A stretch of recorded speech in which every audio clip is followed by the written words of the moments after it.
जय श्री कृष्णा। राधे राधे भगतजनों, आज हम श्रीमद् भगवत गीता से दूसरा अध्याय सुनेंगे। सर्वप्रथम भगवान का ध्यान करेंगे। ओम श्री परमात्मने नमः। ओम नमो भगवते वासुदेवाय। ओम श्री कृष्णाय नमो नमः। संजय महाराज धृतराष्ट्र से बोले कि उस प्रकार करुणा से व्याप्त और आंसुओं से पूर्ण तथा व्याकुल नेत्रों वाले शोक युक्त उस अर्जुन के प्रति भगवान मधुसूदन ने यह वचन कहे। श्री भगवान बोले कि हे अर्जुन, तुझे इस असमय में यह मोह किस हेतु से प्राप्त हुआ? क्योंकि न तो यह श्रेष्ठ पुरुषों के द्वारा आचरित है, न स्वर्ग को देने वाला है और न कीर्ति को ही करने वाला ही है। इसीलिए हे अर्जुन, नपुंसकता को मत प्राप्त हो, तुझ में यह उचित नहीं जान पड़ती। हे परंतप, हृदय की तुच्छ दुर्बलता को त्याग कर युद्ध के लिए खड़ा हो जा।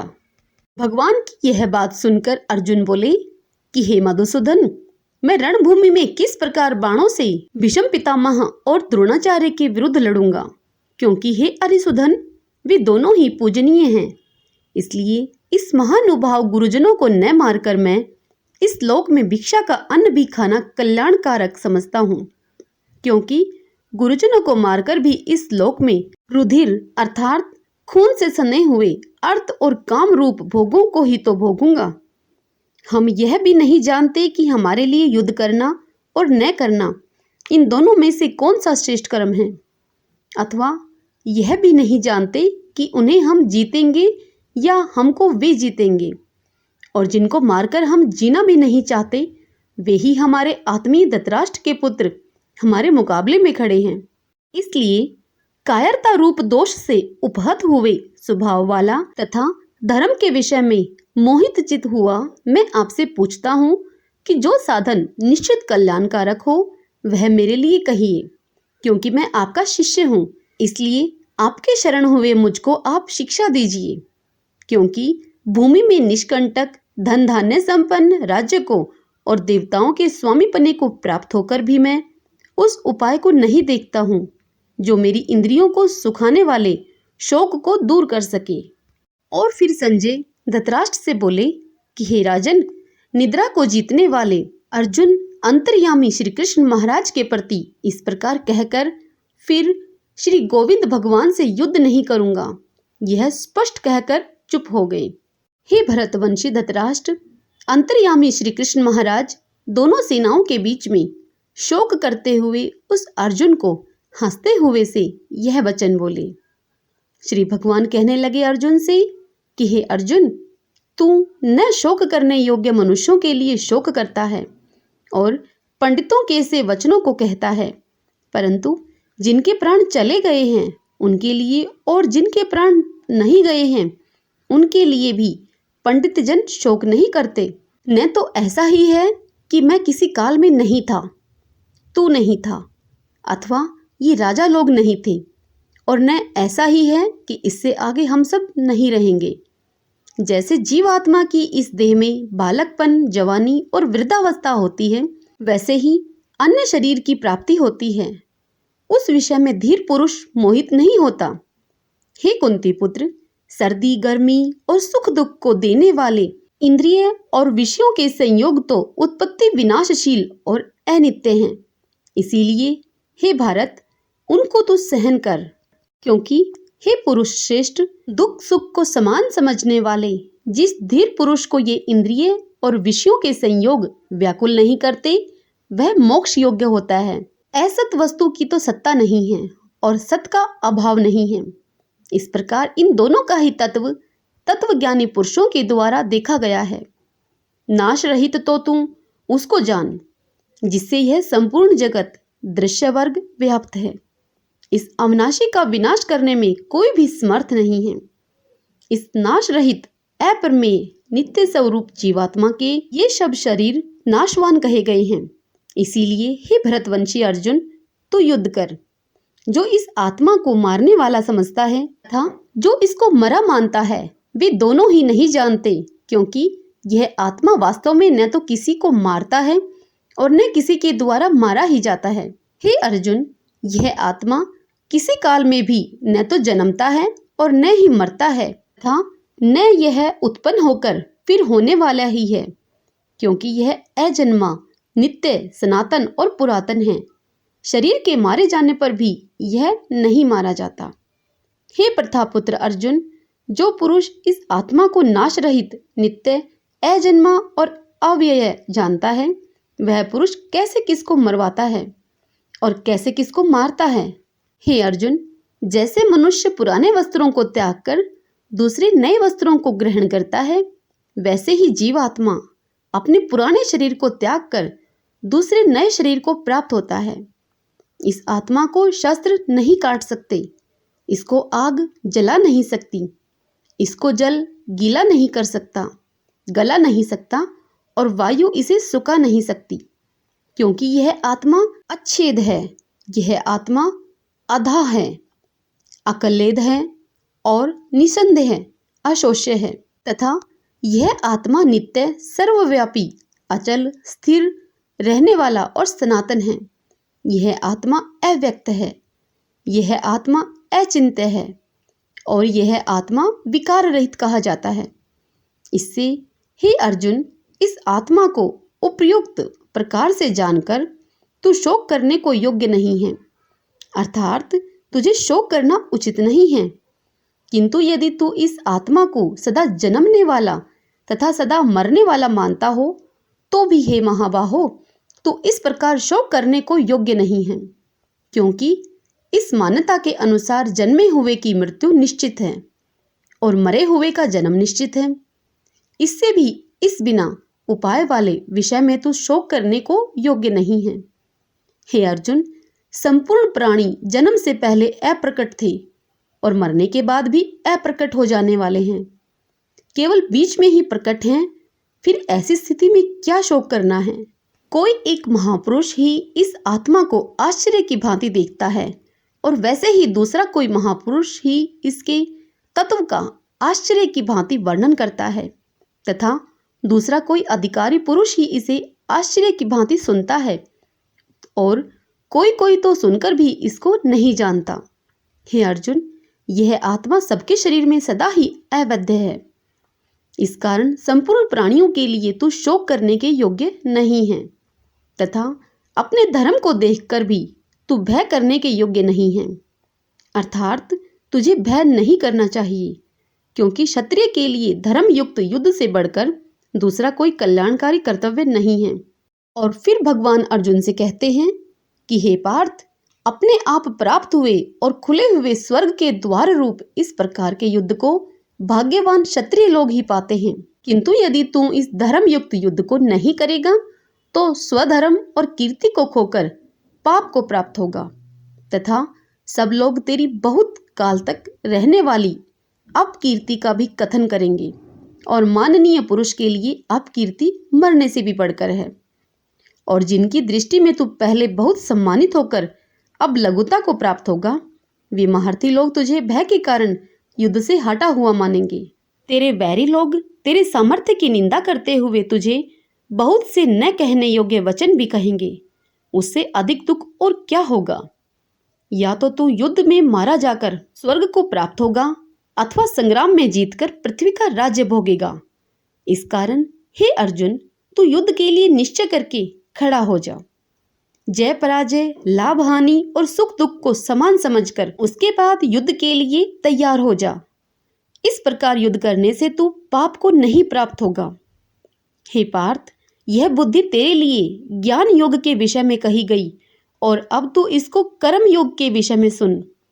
जिस बुद्धि से युक्त हुआ तू कर्मों के बंधन को भली भांति त्याग देगा, अर्थात सर्वथा नष्ट कर डालेगा। इस कर्म योग में आरंभ का अर्थात बीज का नाश नहीं है और उल्टा फल रूप दोष भी नहीं है, बल्कि इस कर्म योग रूप धर्म का थोड़ा सा भी साधन जन्म मृत्यु रूप महान भय से रक्षा कर लेता है। हे अर्जुन, इस कर्म योग में निश्चय आत्मिका बुद्धि एक ही होती है, किंतु अस्थिर विचार वाले विवेकहीन सकाम मनुष्यों की बुद्धियां निश्चय ही बहुत भेदों वाली और अनंत होती है।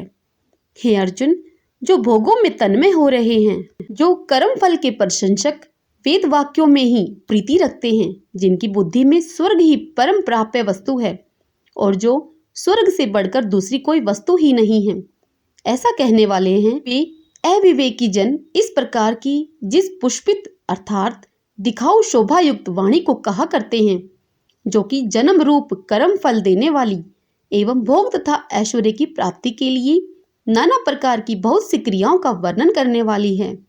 उस वाणी के द्वारा जिनका चित्त हर लिया गया है, जो भोग और ऐश्वर्य में अनंत आसक्त हैं, उन पुरुषों की परमात्मा में निश्चयात्मिका बुद्धि नहीं होती। हे अर्जुन, वेद उपयुक्त प्रकार से तीनों गुणों के कार्य रूप समस्त भोगों एवं उनके साधनों का प्रतिपादन करने वाले हैं। इसलिए तू उन भोगों एवं उनके साधनों में आसक्तिहीन, हर्ष शोकादि द्वंद्वों से रहित, नित्य वस्तु परमात्मा में स्थित, योग क्षेम को न चाहने वाला और स्वाधीन अंतःकरण वाला हो और सब ओर से परिपूर्ण जलाशय के प्राप्त हो जाने पर छोटे जलाशय में मनुष्य का जितना प्रयोजन रहता है, ब्रह्मा को तत्व से जानने वाले ब्राह्मण का समस्त वेदों में उतना ही प्रयोजन रह जाता है। तेरा कर्म करने में ही अधिकार है, उसके फलों में कभी नहीं। इसलिए तू कर्मों के फल का हेतु मत हो तथा तेरी कर्म न करने में भी आसक्ति न हो। ही धनंजय, तू आसक्ति को त्याग कर तथा सिद्धि और असिद्धि में समान बुद्धि वाला होकर योग में स्थित हुआ कर्तव्य कर्मों को कर। समत्व ही योग कहलाता है। इस समत्व रूप बुद्धि योग से सकाम कर्म अत्यंत ही निम्न श्रेणी का है। इसलिए हे धनंजय, तू समबुद्धि में ही रक्षा का उपाय ढूंढ, अर्थात बुद्धि योग का ही आश्रय ग्रहण कर, क्योंकि फल के हेतु बनने वाले अत्यंत दीन हैं। समबुद्धि युक्त पुरुष पुण्य और पाप दोनों को इसी लोक में त्याग देता है, अर्थात उनसे मुक्त हो जाता है। इससे तू समत्व रूप योग में लग जा। यह समत्व रूप योग ही कर्मों में कुशलता है, अर्थात कर्म बंधन से छूटने का उपाय है। क्योंकि समबुद्धि से युक्त ज्ञानी जन कर्मों से उत्पन्न होने वाले फलों को त्याग कर जन्म रूप बंधन से मुक्त होकर निर्विकार परम पद को प्राप्त हो जाते हैं। जिस काल में तेरी बुद्धि मोह रूप दलदल को भली भांति पार कर जाएगी, उस समय तू सने हुए और सुनने में आने वाले इस लोक और परलोक संबंधी सभी भोगों से वैराग्य को प्राप्त हो जाएगा। भांति भांति के वचनों को सुनने से विचलित हुई तेरी बुद्धि जब परमात्मा में अचल और स्थिर ठहर जाएगी, तब तू योग को प्राप्त हो जाएगा, अर्थात तेरा परमात्मा से नित्य संयोग हो जाएगा। श्री कृष्ण भगवान की यह सब बात सुनकर अर्जुन बोले कि हे केशव, समाधि में स्थित परमात्मा को प्राप्त हुए स्थिर बुद्धि पुरुष का क्या लक्षण है? वह स्थिर बुद्धि पुरुष कैसे बोलता है, कैसे बैठता है, वह कैसे चलता है? तब भगवान कृष्ण बोले, हे अर्जुन, जिस काल में यह पुरुष मन में स्थित संपूर्ण कामनाओं को भली भांति त्याग देता है और आत्मा से आत्मा में ही संतुष्ट रहता है, उस काल में वह स्थित प्रज्ञ कहा जाता है।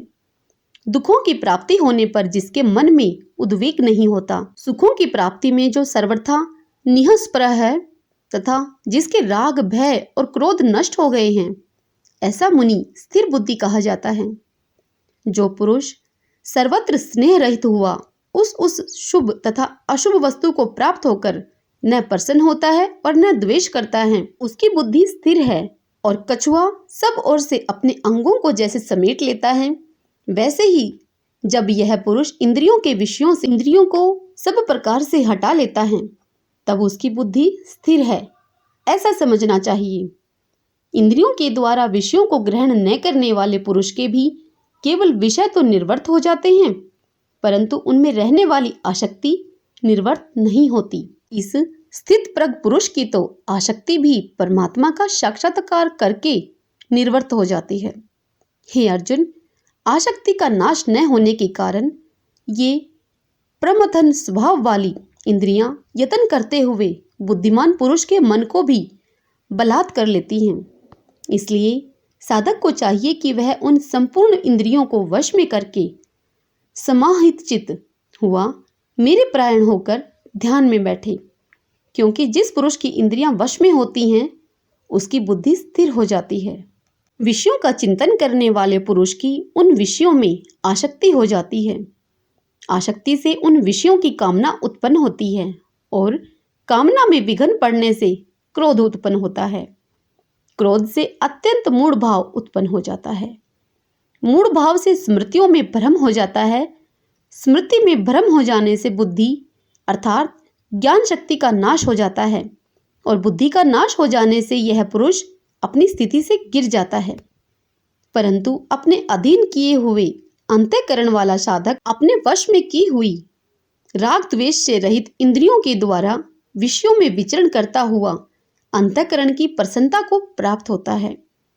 अंतःकरण की प्रसन्नता होने पर इसके संपूर्ण दुखों का अभाव हो जाता है और उस प्रसन्न चित्त वाले कर्म योगी की बुद्धि शीघ्र ही सब ओर से हटकर एक परमात्मा में ही भली भांति स्थिर हो जाती है। न जीते हुए मन और इंद्रियों वाले पुरुष में निश्चयात्मिका बुद्धि नहीं होती और उस अयुक्त मनुष्य के अंतःकरण में भावना भी नहीं होती तथा भावनाहीन मनुष्य को शांति नहीं मिलती और शांति रहित मनुष्य को सुख कैसे मिल सकता है? क्योंकि जैसे जल में चलने वाले नाव को वायु हर लेती है, वैसे ही विषय में विचरती हुई इंद्रियों में से मन जिस इंद्रिय के साथ रहता है वह एक ही इंद्रिय इस अयुक्त पुरुष की बुद्धि को हर लेती है। इसलिए हे महाबाहो, जिस पुरुष की इंद्रियां इंद्रियों के विषयों से सब प्रकार निग्रह की हुई हैं, उसी की बुद्धि स्थिर है। संपूर्ण प्राणियों के लिए जो रात्रि के समान है, उस नित्य ज्ञान स्वरूप परमानंद की प्राप्ति में स्थित प्रज्ञ योगी जागता है और जिस नाशवान सांसारिक सुख की प्राप्ति में सब प्राणी जागते हैं, परमात्मा के तत्व को जानने वाले मुनि के लिए वह रात्रि के समान है।